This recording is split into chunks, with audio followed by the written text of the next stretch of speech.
Canine Rehabilitation Institute is known worldwide for its very practical hands-on learning. One of the things that makes CRI stand out is the collaborative effort that we use. So we have veterinarians, veterinary technicians, veterinary nurses, physiotherapists, all come together. We bring all of our strengths to the table so that we can help our patients in a variety of ways. You'll have the best learning experience because of our instructors. We have a diverse group of instructors, business owners, practitioners, researchers, university professors. We all come together, we bring our strengths to you to help you and your patients in practice.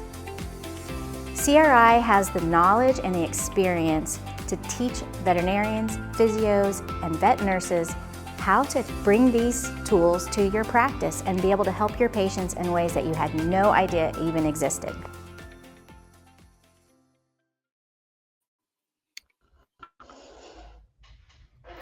Hi everyone and welcome. Hi Angela, thank you so much for joining me today. Hi Annie, this is a surprise as Megan's ill. Yes, so Megan was supposed to host this interview and she has tick bite fever. So that is never a fun thing to go through and she's basically just down and in bed at the moment. But hopefully she'll be feeling better in the next few days. Guys, it is amazing to have so many of you online with us. I see all the numbers popping up on the screen. That's amazing. I'd love to know who is with us. So if you could let us know in the comments who you are, where you're from, and any questions that you guys have for today's topic. So we're going to be chatting today about hydrotherapy, and we're specifically going to be talking about the underwater treadmill and why there seems to be a bit of an obsession with it when it might not always be the best hydrotherapy modality for a specific patient.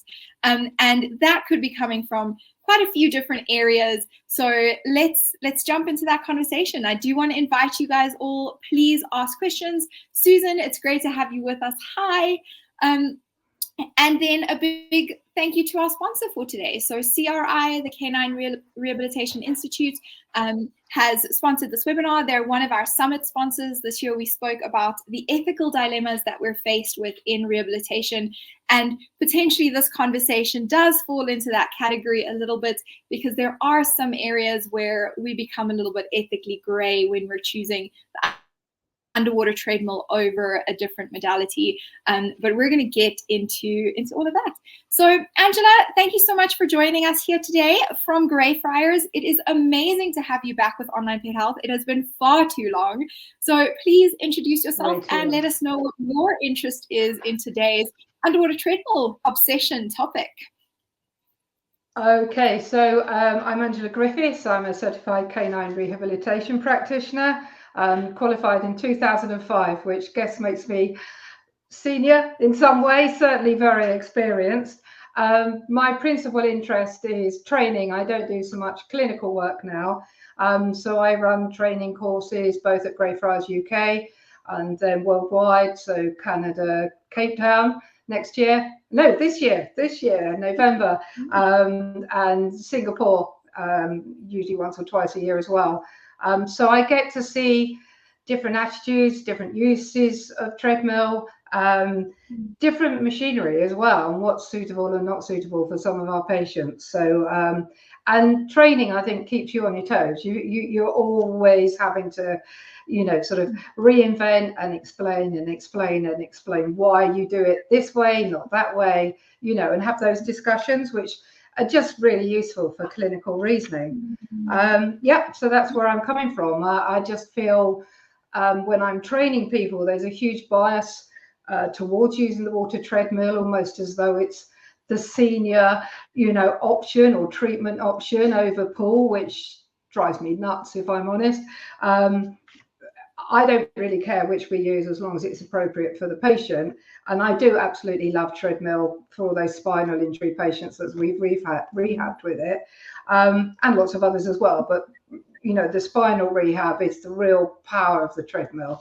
But it's got to be good quality and it's got to be appropriate for the patient. I love that. Thank you. Angela, when is the last time that you were in South Africa? Because I remember, I think you ran a course together with the very first SAPRA conference that we held here. And that was the first one you? I've been 4 or 5, possibly even 6 times, and I work principally with Lauren Barham from Pet Wellness Works. But this time in November, we're going to be with Dr. Tanya Grandson at her centre, or her new centre in Cape Town. But it was traumatic, my last trip, because COVID happened in the 2 weeks I was with you. UK shut down, South Africa was shutting down. We were quarantined practically in our flat. Beautiful view of the beach, but couldn't use it. And we got the second to last plane out, and luckily we had our flights booked to leave. And I shut down my business while I was there, 3 nights working overnight, and came back to complete shutdown for the next 6 months. So it's still traumatic in my head. And I think we got a cup of water and a cheese roll. That was it on BA. And yet do you know what? People thanked the air crew and actually cried because they had all volunteered to get us out, really. So we were you're lucky I wasn't still there for another 2 years. Wow, that's amazing. Hi, Meg. It's good to have you with us. Andrea, Robin, Sally, Heather, Emily, Bex, Susan, guys, it's so good to have you all with us. It's this is going to definitely be an interesting conversation. Okay, so let's chat about why there seems to be an overuse of the underwater treadmill. Like, what are some of the reasons behind that? So you mentioned now that there seems to be a predisposition in new graduates to be using the underwater treadmill. Can you go into that a little bit more? Yeah, I train a lot of newly qualified vet physios, so they're coming straight out, they've just got their degree.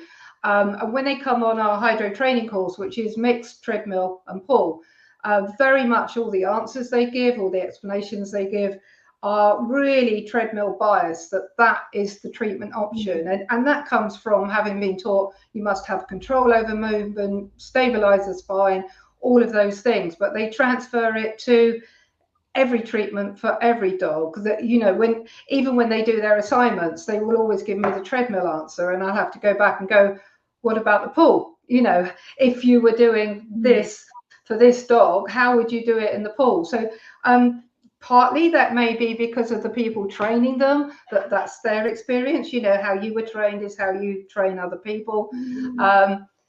Partly because that's the equipment very often at the university. Some of them have got pools, they tend to be small pools, so their experience of hydro in a pool isn't necessarily as good as it can be in some of the sort of medium or bigger size pools. So they don't really realize how powerful that option can be and how controlled it can be with very experienced hydrotherapists as well. You know, and I don't distinguish between one treatment or the other is better. It's what is appropriate for that patient at that, and it might be at that time, or it may be further down the line, you know, or maybe we need to do both. But it does feel like that. A lot of our referrals as well will come from the vets and they will specify treadmill only. Again, they don't have experience of pull. You know, it's a bit like when you get a referral for physio and they say you can assess the dog but you can't do anything with the dog. You know, those kind of referrals, you mustn't touch it, because they think physio is just swinging arms around and you know, range of motion. So it's like, look but don't touch. And it's a little bit from that with the vets as well. When they go to conference, what do they see? They see treadmills for sale, they hear the salesman, they get the lectures, the sponsorship comes from them. You don't really get sponsorship from swimming pool manufacturers so much, and a lot of the pools are self-built, self-designed. So there's all of that, you know, and they're told it's controlled. This is controversial, I shouldn't say it, but I'm going to. Guys like machinery, don't they? They like, you know, a lot of these orthopedic vets, they love it. And, you know, on the treadmill, you can measure exactly how far did the dog walk, what speed, all of that stuff. All useful, can't be quite as accurate with a pull, but does it actually matter, you know? And so that we get a lot of that. I've had many referrals which are treadmill only, and we have to go back and say, actually, treadmill is not appropriate at this stage of healing or with this particular patient, either because their patella is luxating more in the treadmill than it is in the pull because of the range of movement you go through. Biceps tendonitis, dreadful one in the treadmill. Very often they'll just lock and they'll lift the shoulder to avoid flexion of the elbow. And if you look at the film of what they do, weight bearing in the treadmill, working against resistance, that's very different than what you can achieve with a controlled hydrotherapy session in the pool. I love that. I find a lot, so I definitely, from my perspective, that vet referral where vets are specifically asking for the treadmill, and it often also comes from owners because they're seeing I don't know, videos on social media, or the advertising that they're seeing is focused on the treadmill, and it looks like, you know, this novel, interesting, fancy thing that they must have for their dog. So let's chat a little bit about, like, when would the pool be better?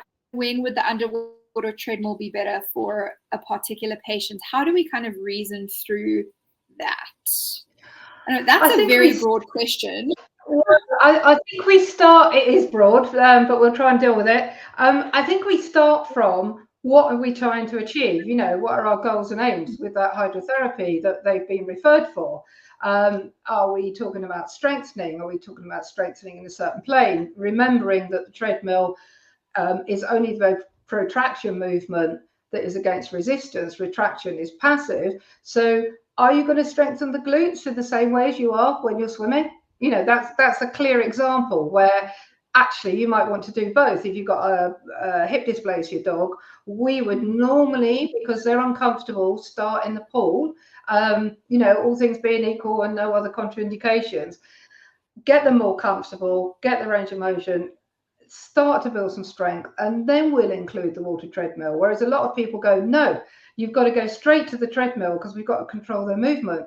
But very often they're quite uncomfortable with that extension of the hip and the way the treadmill takes it back. So I would rather get the patient more comfortable, stronger, and then we can really work specifically on gait in the treadmill, and then we'll do a combination of them. Another example would be, say, a geriatric dog, multi-joint OA. You know, they're having trouble walking on land, even with support, and now you put them in a treadmill, you take down the weight bearing a little bit, not as much as people think in the water treadmill, and then you add resistance. That's like taking your grandmother to the gym and asking her to walk with, you know, knee and feet and hip arthritis against resistance. You know, you wouldn't do it with an elderly human patient, and yet we expect these dogs, because they make it look easy in the treadmill, we expect them to do that. And the way I think about it, especially with the multi-joint OA falling dogs, is they're still taking significantly more weight on their forelimbs. And what the treadmill does is take away one of those limbs and forces them to weight bear for a length of time, however, depending on speed, etc., and higher water. So what we do is we force them to weight bear on painful limbs, and they can't not do it. It's like a hamster on a wheel, you know, whereas in the pool, if they've had enough, they'll just tuck up and go, I'm not moving, I'm not doing it, you know. So I don't like that compulsion aspect of it, and especially with inexperienced people who aren't seeing that the dog is actually struggling and that you're not getting good gait because the dog just can't do it. It's too difficult. Those are really good examples, Angela. Like, I think of, you know, HD dogs, and if you're getting them into that space where they're going into too much retraction that they're not controlling, and then they have this like, they're overdoing that protraction, but they're also ending up rotating the limb or creating compensatory movements in other ways, and you're then strengthening a poor alignment, a poor gait. Whereas in the pool, you're strengthening the retraction within their comfort space. And it's not all in a sagittal plane, is it? You know, it's it's multi-movement. It's not, the dogs don't move in a sagittal plane, do they, on land, you know, especially the younger ones.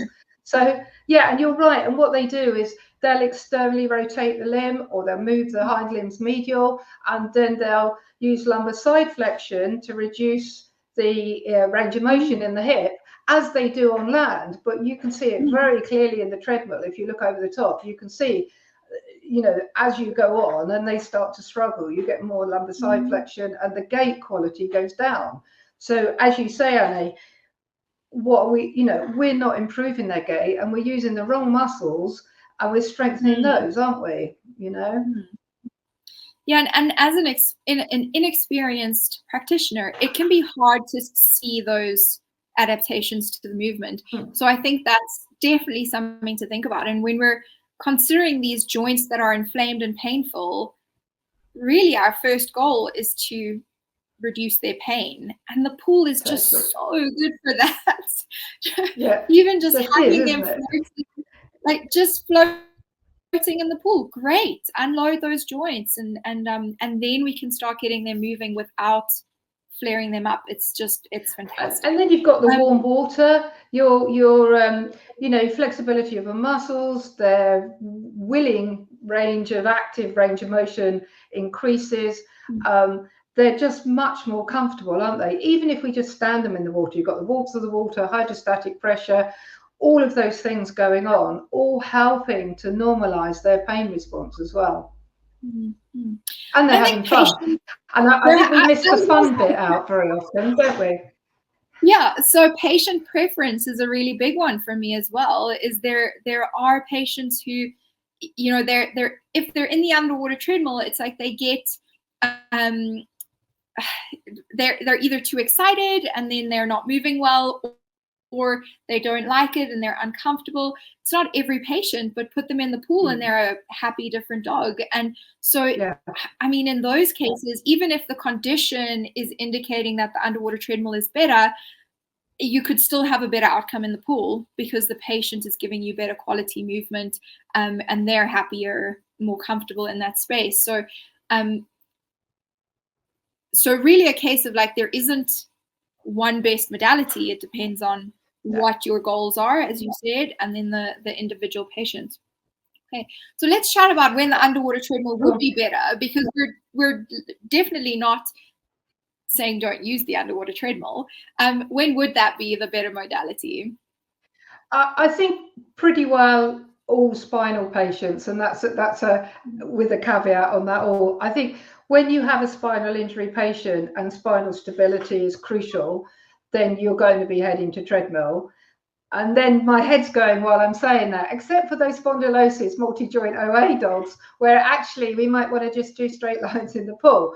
But you know, it's so powerful if you can stabilize the spine. We're trying to replicate gait. We're trying to use, you know, central pattern generators to generate hind limb gait. That's when the treadmill is absolutely powerful. And when the patient needs a lot of support, and you know, some of the problems with using the water treadmill is that there's not enough practitioners at the center to do it well, you know. And I see so many videos which you're talking about, clients, owners seeing, where they just see a dog on a lead walking really badly on a treadmill, and you know, and people often share bits of treadmill with me just to give me nightmares at night, saying, you know, I got this from the hydro center, look what they're doing with my patient, you know, and the dog's riding up and back on the belt, they're turning sideways, they're externally rotating, and you're just going, just stop, just don't do it at all, you know. But definitely spinal injury patients, some of those bigger dogs, if we can give them enough support, are great in the water treadmill. And lots of dogs do really like, amazingly, if you think about what we're asking them to do, they really like the treadmill, and the food helps and the toy helps. I've got dogs that bark at us to make it start, you know, they love doing it. So it's not every dog, is it? And they're surprisingly compliant, considering what we're doing, what we're asking them to do, without explaining to them. So I would say probably some of the orthopedic surgeries like TPLO, TTA, hip replacement, I'm going to be probably going to water treadmill if I possibly can, because we need to control their movement and we need to support their movement through weight bearing. So when weight bearing is an element of our rehab plan, then yes, we'll probably head to water treadmill. But again, we're going to have to be really careful that, for instance, if they've had a TPLO or cruciate repair, that we're not putting really vast sort of torsions through that stifle, that our water level is appropriate for the patient at that time of their recovery. For me, that means being hands-on. I don't see any point in putting those patients in the water treadmill and looking at them walk from outside, or you can't stabilize their position on the water treadmill and on the belt, and then you just let them walk badly. That negates the whole reason. What everyone's been taught is it should be controlled, and we need to sort of facilitate good gait, good weight bearing, sagittal plane. Well, if you're just going to do that, put the dog in on a harness or you know, not be hands-on, then you've just negated the whole point of going to the treadmill. Yeah, that is an interesting one. Yes. Doesn't it? You know, we've just gone treadmill because it's controlled. Dump the dog in there, choose some kind of water level that kind of the dog can cope with, and then we ask it to walk. You wouldn't do that with a human that's just had, you know, I've had medial ligament, you know, I always say stifle about myself, but I have had medial ligament injury by my knee from skiing, you know, and it's 4 or 5 years now. I can't walk in the treadmill. I can run up and down the pool all day, but I can't walk in the treadmill because the strain on my knee because of instability is too much. And the same applies to those dogs, doesn't it? Now, if someone had their hands on my knee and supported me through that range of motion, I might be able to do it, you know. But no one's volunteered yet, so. So you haven't tested that out. No, I've thought about it now. So I've got a treadmill course coming up on Thursday, Friday this week. So we're going to have a little play with that with some of our students. And another thing we do with our students, actually, slightly sideways, is I put the students in the water treadmill and make them walk. And we gait assess the students. And often they go, no injuries, I'm fine. And it's amazing how you can see little differences in how they're walking. You can hear their gait change. And you say, did you injure your right knee at some point? Have you got a hip problem? And they go, oh yeah, I forgot about it. And it shows in the treadmill because they're under strain. Same with the dogs. Yeah. We often forget that added resistance that the water gives. And it's a big part of the underwater treadmill. It's a big reason why we want to use it. But if we're forgetting about that resistance in the early phases of healing or when there is joint instability, I mean, that's a really big one. So are you, when you're stabilizing a joint like that, Angela, are you using your hand or do you use other tools like TheraBand or other ways of supporting the patients as well? What kind of support systems tends to be pretty well. Our style is hands-on. We need to feel that joint. So say if they've had a TPLO, TTA, we'll be hands-on. We'll have our hand sort of cupping the tibial crest so that as they come through, I'm waving my hands about. It's hard to do without saying, but as the patient's limb is retracted, that's when they'll try to shorten their stride unless you provide support through that weight-bearing phase of the stride. Patella luxation, we can't prevent patella luxation, but if we're hands-on stifles, we can certainly feel it. And it's amazing, actually, how often spinal injury dogs, because they've lost muscle and strength, do luxate as well. And again, with the hips, you can feel if there's crepitus, you know. And so you're getting all that feedback. And obviously, if you're placing the hind limb paws, you need to be hands-on. You can't just leave the dog to struggle and hope that it, you know, gets enough proprioception to help it, you know, protract and then, you know, sort of place without knuckling. You need to be hands-on. The whole point is for you to be giving proprioceptive input, aiding their protraction and retraction, and trying to replicate a good stride, a good length of stride. And you're trying to move towards better gait and walking, obviously, aren't you? And I would say with those patients, very often, another way of using the treadmill is don't move the belt at all with a smaller dog. With those spinal patients, quite often we'll start them without the treadmill belt moving. We'll encourage them end to end. And you can then get really good film of what can they do for themselves with the support of the water. So it takes away that weakness thing. But just always remember with the resistance, if the belt is moving, that resistance is only on the cranial surface of the limbs. There's no resistance to the body of the dog because they're not moving. It's just the limbs that are moving. If the belt is static and the dog's walking around the treadmill, then they're experiencing resistance in different planes as they would in the pool, you know. So it's a very different thing. And I think it's underused, to be honest. And especially for gait assessment, because you're doing with the water what you would be doing with say a hindquarter harness or chest harness, where you're unloading them and allowing the opportunity to move and get good gait because you've raised the pelvis level, and you're doing the same with the water. And it may take your hands as well, sort of ventral pelvic lift and someone placing on the paws. And I can hear people, I'm sure we're going to get some chat and questions coming in. It's like, what if there's only me? Well, I don't think you can do it really well if it's only you. You don't have to have everyone qualified, but you're the most important person. If you're the most experienced, you can teach other people how to do the placing, the handling, etc. But you need to be observing gait and movement. You're the person, you're the physio that can see, or the experienced hydrotherapist that can see that movement and assess it, and then you can make changes based on what you're seeing. But we've got away from why don't we do treadmill here, haven't we? I've just been talking for 15 minutes about how it's great, but it's great if you do it really well. Yeah. Okay, no, I really like that. And I think that's an opinion that's worth exploring, right? That if you're alone, can you truly use the underwater treadmill well? Or are you using it at a cost of quality? So I think that's really an important thing for us to think about when we're using this modality and when we're planning our practices if we're solo practitioners. Gail, thank you for your comment. I can confirm this is true, you say. So we were talking about the joint instability when that came through. So thank you for sharing that. That's really interesting. I actually haven't done that kind of test myself before, but I'm sure it would be very revealing to walk on the underwater treadmill. So from our listeners, I would love putting students on the treadmill. Very interesting. And then seeing those adaptations to their gait. I love that.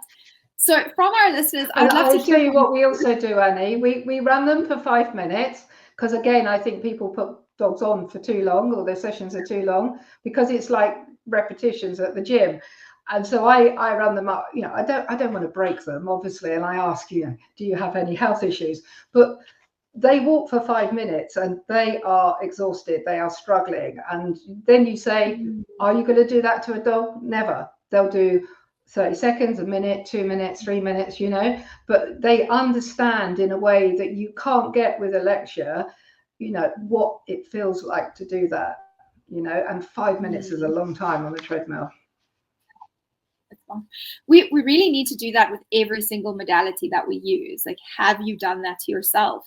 Do you know what it feels like? I think it's so important. And we don't always. We sometimes just get into this thing where we're doing, and even if we've been working for many years, sometimes it's worth just reminding yourself by applying that modality or whatever to yourself and checking in with yourself. So I think that's a really important thing to remember and to check back in on. I'd love to hear from you guys, from our audience. So our topic today is why the obsession with the underwater treadmill. I'd love to hear if you agree with that. Is there a bias towards the underwater treadmill? Is that something that is kind of regional? It's not necessarily everywhere, because that definitely could be true. And if there is a bias towards the underwater treadmill, where is that coming from your experience? Is it new graduates, like Angela's experience is kind of bringing up? Or is it from veterinary referrals where they're biased towards the underwater treadmill? They're specifically asking for that? Or are the owners specifically asking for that? Because I would love to get a better sense of that. Sometimes we get this idea in our heads that, this is happening within our industry, but it's not necessarily a widespread thing. So I think I can add to that my experience, we were at a centre in Costa Mesa, and the owners, so it's vet run, and there's a whole big team there, and the owners asked me to do a talk to explain to their vets why they should be using the pool as well. because the vets just wouldn't refer, even in-house, to experienced people they could talk to. And, you know, you can do the handover and say, I don't want the dog doing this, or I need this kind of movement or whatever. But so I had to do a talk to the vets to explain why Paul had a place in rehab. And I've got the same. I'm going to Houston Sunday, this week. And again, could I talk to people that are referring to the centre and explain why Paul is equally valid? Where I find the bias goes is when the referral specialist or the referring vet physio understands the experience of the team and has confidence in you and your ability to clinically reason the treatment and give them that feedback about why you went one way or the other. So we tend to say, actually, the referral is for canine hydrotherapy, or it might be physio, and we will decide what is most appropriate, because most of the people making these referrals have no training, none in hydrotherapy. They don't even know what happens. They just think dogs swim and chase balls, you know. And so the person advising you how you should do your job has no experience or anything to base that, you know, that instruction on, which clearly drives me nuts. And lots of other people. It's no different in Canada. I've seen it in USA. Singapore, not so much, actually. Cape Town, definitely, you know. So it's worldwide, in my experience, you know. It's very interesting. I think that your earlier comment about the men that like the gadgets, I think it's not, I mean, it's not just I'm going to get slated. I'm going to be so much trouble for that. Boys and their toys. No, I think that's a lot of the ortho surgeons. There's a lot more guys doing that. I find the neurologists are much more switched on, and it's a bit more of a mix. But then you've got a lot of very good women neurologists, haven't you, as well? So because it's, you know, it's hard to do, and they choose it. So I think we just have to move on now. I love this. Heather, thank you. I've been hearing a lot that vet physiotherapists are very underwater treadmill biased, and that is changing the industry perception. So that's really interesting. Heather, are you in the, where are you in the world? Are you in the UK or somewhere else? I'd love to know. And then, do you know her, Angela? It's UK, yeah. She's a past student a few years ago. Awesome. Oh, that's awesome. Andrea, thank you for your comment. I certainly think there is an obsession here in Costa. I believe it's very much related to cost. It's a very expensive machine, so it must be the best thing ever. Also, from the perspective of the person making the investment, yes, they have to recover that money, so they charge separately for these sessions. So then that really will push them. Yeah. It will push them to use the treadmill back to back. We need to fill the treadmill. We need to use it.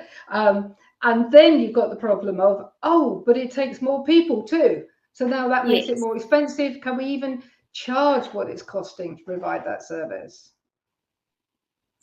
And it does also create this this kind of like production line, right, feeling with the underwater treadmill, which is something that I've seen quite a bit, where it just feels like you're just pushing patients through the treadmill all the time.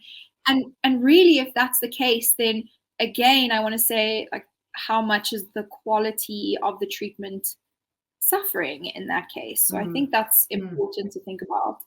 And I know a lot of people do film sessions, but I think if you can film a lot, and, you know, both sides and front and back, and look at that gait and really assess that gait, which we do on the courses. We do a gait assessment outside. We film the treadmill session, multiple goes, and then we film gait after, and then we go back to the classroom and look at that and slow-mo it and really look at how different was their gait in the treadmill to on land.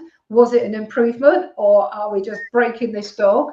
Or, you know, with some of the neuro dogs, you take them from the treadmill, put them back on land, and they do really well, even though they're tired after the treadmill. Their proprioception and their movement is still better after treadmill. But then the question is carryover. So I think for those of you that are perhaps, you know, I don't want to I don't want to suggest people aren't trying to do a good job. I'm just saying we need to look, like you say, Annie, really closely at what are we doing and why. And I think if you can film more, certainly one of the centres I go to at Hong Kong, they've got Guinness, who is the gadget master there, and she's got cameras on everything all round, but it's fabulous because the girls in the treadmill and the guy, they can look at those cameras live while they're doing what they're doing as well. So they kind of make up for, say, one less person by having those cameras. So they're really useful. But there's no substitute for both how it feels and how it really looks. Yeah, that's a good idea. I like that. Claire, thank you for this. I think the explosion of dog fun swimming sessions, setting up as hydrotherapy centers by unqualified people, have a lot to do with it. So I think that's a really good point, right? So swimming then starts to look like more of an unprofessional, fun thing, whereas the underwater treadmill has this professional look to it. And then, thank you. Yeah, and I think actually, certainly in the UK, I feel we've gone backwards a bit with that, and that what's happening is that, you know, that's money pressure. It's post-COVID. A lot of good centres have closed down, and some people are just getting to the age where they're starting to retire now. The original people who are really experienced are leaving the industry. And yeah, I agree with that. It's not a good look if you look at the films that are shared on Instagram. You know, it's more Instagrammable, isn't it? Dog having fun in the pool, and you know, and I post those pictures. We had cute puppies in at the weekend, their first swim, you know. So everyone does it because they make great pictures, you know, and it's not so, well, I still get cute pictures in the treadmill as well, but it's that look. And I agree, it's that unprofessional look about it, or that unprofessional perception from the vets about it as well. It doesn't help. Thank you for sharing that, Claire. I appreciate it. Emily, I find having a smaller pool can be limiting, especially with the constant turning. So that's another really good point, is sometimes we have only an underwater treadmill. Sometimes we have the underwater treadmill in a really small swimming pool, in which case how much, you know, then the way that we're using the pool is completely different as well. So let's chat a little bit about that. And I agree with Emily. I agree. If you're having to do lots of turns, then clinically reason you're going to be perhaps pushed towards a treadmill because the quality of what you can do is better for those particular patients that you're trying to avoid that with. Thank you, Emily. So let's chat about how we can handle the situation when a vet or an owner specifically asks for the underwater treadmill and we don't think that it's appropriate for that patient. How do we address that? Well, sometimes I'll speak to the vet personally. I have had situations where I'll film the movement and say, look, we really don't want this for this patient, or we'll try because we've been pushed to it, because you don't want to be in a position where you're completely refusing, though there are occasions when we do that. And I'll share, you can write a report, describe movement, blah, blah, blah, all of it. If you send them a film clip saying, this dog is not, you know, for instance, flexing its elbow because its biceps tendon is too sore, it doesn't want to do that, and therefore we can't achieve the rehab aims or goals, then they'll watch that and go, oh, I get it, you know. And especially if I cheated and I did some film in the water and said, this is what we want. So that works. I wouldn't say we get that much pressure from the owners or clients about water treadmill and asking for it. If anything, the pressure goes the other way because they want their dog to have fun and swim because they love swimming. So the pressure is definitely from the referring professionals, whoever they are, not so much the owners. And often we'll have owners that for 10 sessions in a row will just keep saying, while we're in the treadmill, when can they go to the pool? When can they go to the pool? You know, and sometimes the answer is never with your dog. Is your dog going to the, you know, because of behavior, craziness in the pool, or because it's not, you know, condition appropriate. Okay. Thank you, Angela. Is there a never for the underwater treadmill? So which patients would we never put into the underwater treadmill? I would say any amputee, because and quite often my students will say, oh, because you're putting a lot of strain on the other limb, blah, blah, blah. It isn't. It's because the treadmill belt movement takes the limb they need to stand on away. Just imagine that if you have an amputation and you're on one leg, why would you go on a water treadmill? You might walk in water, So because what would be the point of putting the amputee in the treadmill? It would be to get good gait. You cannot get good gait in the water treadmill with an amputee. You can get great gait in the pool with an amputee, and I would say non-weight bearing as well. So quite often people will say, let's put them in the treadmill. That will make them weight bear. That will make them put weight through that limb. But if the reason they're not using the limb is pain, you've just created that same situation I was talking about with elbow OA geriatric dogs. Again, you're achieving your weight bearing while you're looking at it in the water treadmill, but at what cost? The dog will use the limb when you've created the right conditions for them to use it. And pretty well, that will be that pain is under control. So we have this a lot with femoral head osteotomy dogs, so leg calf Purse disease, etc. And I won't put them in the treadmill until they're pretty well walking, and good toe touching reliably. And then we can work on gait. First, I need to avoid contracture, and I need to get them using those hind limbs. And again, I'm not going to be putting a lot of input into them in the pool. I'm going to be suggesting they use them, but you don't want them really kicking hard straight away, because you just, the reason they're referred is they're not using the limb, they're holding it flexed, and then you're going to make them more painful. So you've got to sort of lengthen that recovery time. So it's getting, the pain under control. And often Rimadyl or Metacam is nowhere near enough. They need gabapentin as well. They even need Pardel, something like that. Once we're on top of the pain, they use the limb, then we go to treadmill, So any non-weight bearing dog, I'm not going to force it to weight bear. Yeah. I really love that, actually, because, if you're, the treadmill doesn't help you get weight bearing if you have a non-weight bearing limb, but you can do it through land-based exercises, and the swimming pool helps, right? Because they only move within a range that they're comfortable in the pool, and you can help them further with your hand on the leg, whatever, but within that comfortable space. So I think that's really good to remember. And you can do standing exercises with the benefit of water in the pool, on a platform, on the ramp, but you can use the treadmill the same way. If you don't have a pool, you can still use the treadmill tank as a pool for the smaller dogs. So I would do work with them standing in there. I'm just not going to start the belt and take away their other limb, because they'll either put the surgical limb down because they have no choice, or they won't because it's painful, and then you're not going to get good gait anyway. So but I don't mind putting them in the water treadmill, high water, using that, all the benefits of that. Just don't start the belt, and you can be hands-on, assisting them, giving them confidence, massaging, getting them to drop the limb down and be more comfortable, and maybe take 2 or 3 steps, and gradually that'll increase. So you can do that in the treadmill. Just don't start the belt, Yeah. I must say, I find the amputees conversation so interesting, because I don't have a lot of experience with them. But when this conversation first came up, I was like, but the underwater treadmill makes so much sense, because we're trying to teach them to, we're trying to retrain a new gait, right? They don't know how to walk on 3 legs. We're trying to teach them that.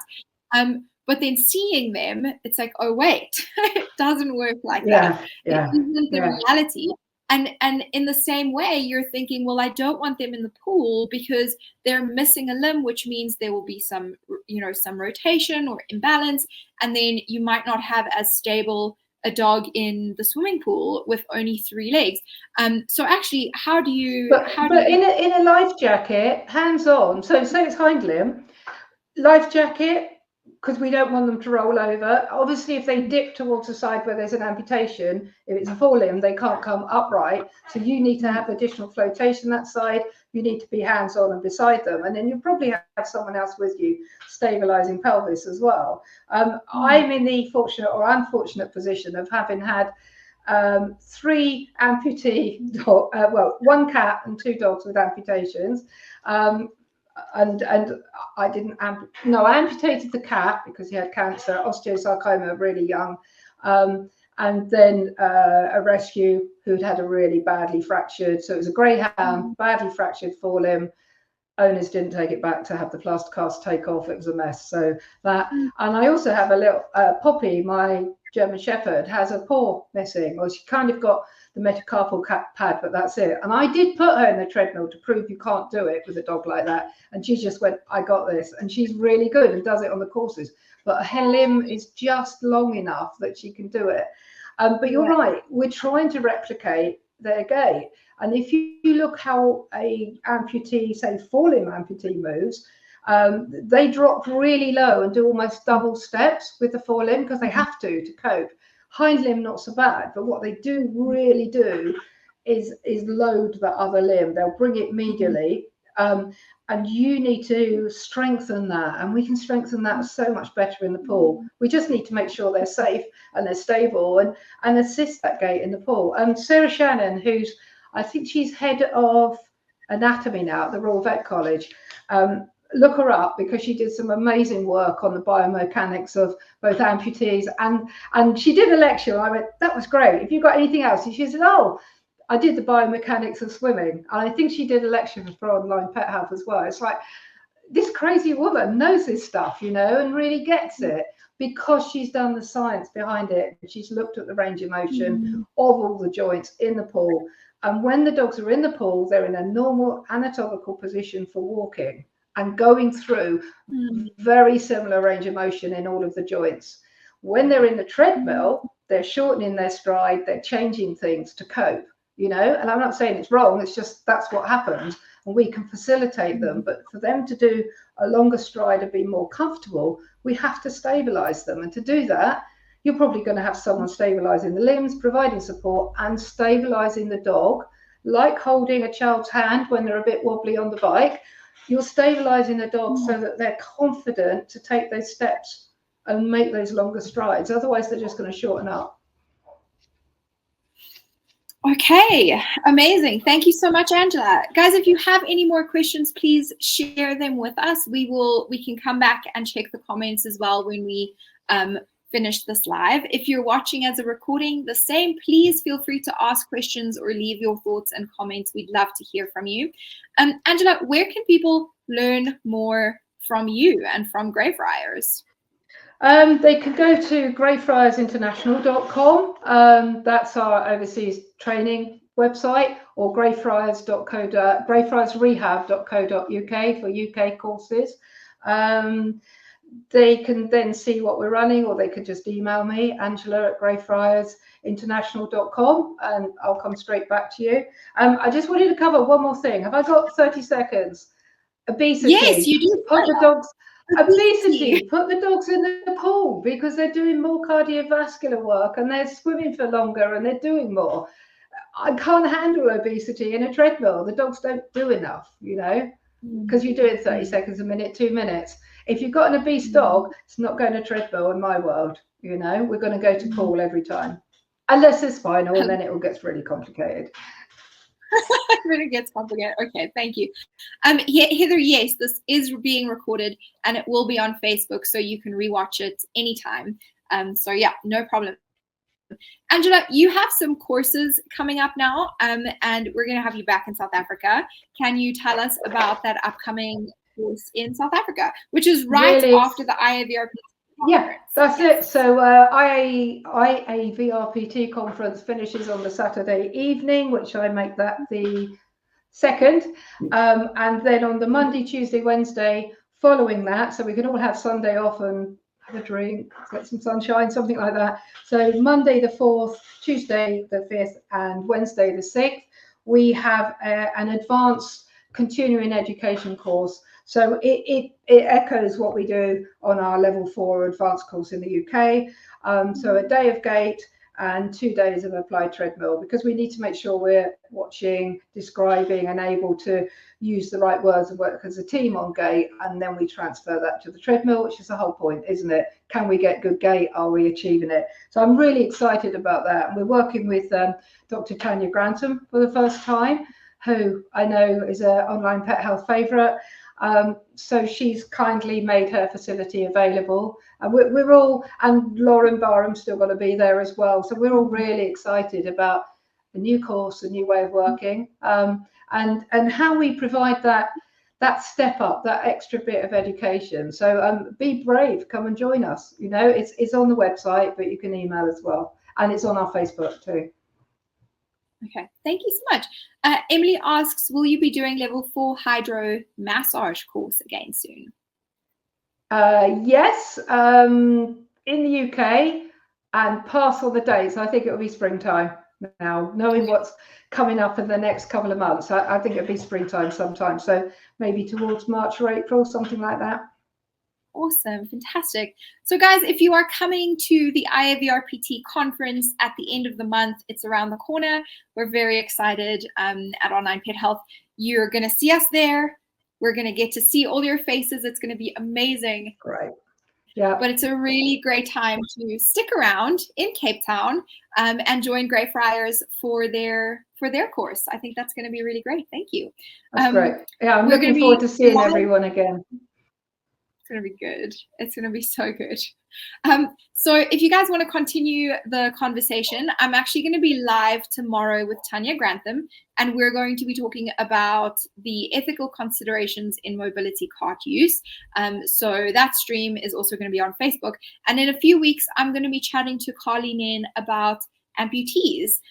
So she's got 3 of her own amputees, and she's a vet rehabber, and has some really good thoughts and perspectives on how we can help them. So that's also going to be a really good one in the next few weeks. All right. Angela, thanks so much for joining us today. Thank you. Can't wait to see you. All right. I'm looking forward to it. Thank you very much. Bye, everyone. Bye-bye. Bye, everyone. Send those questions in. Yeah.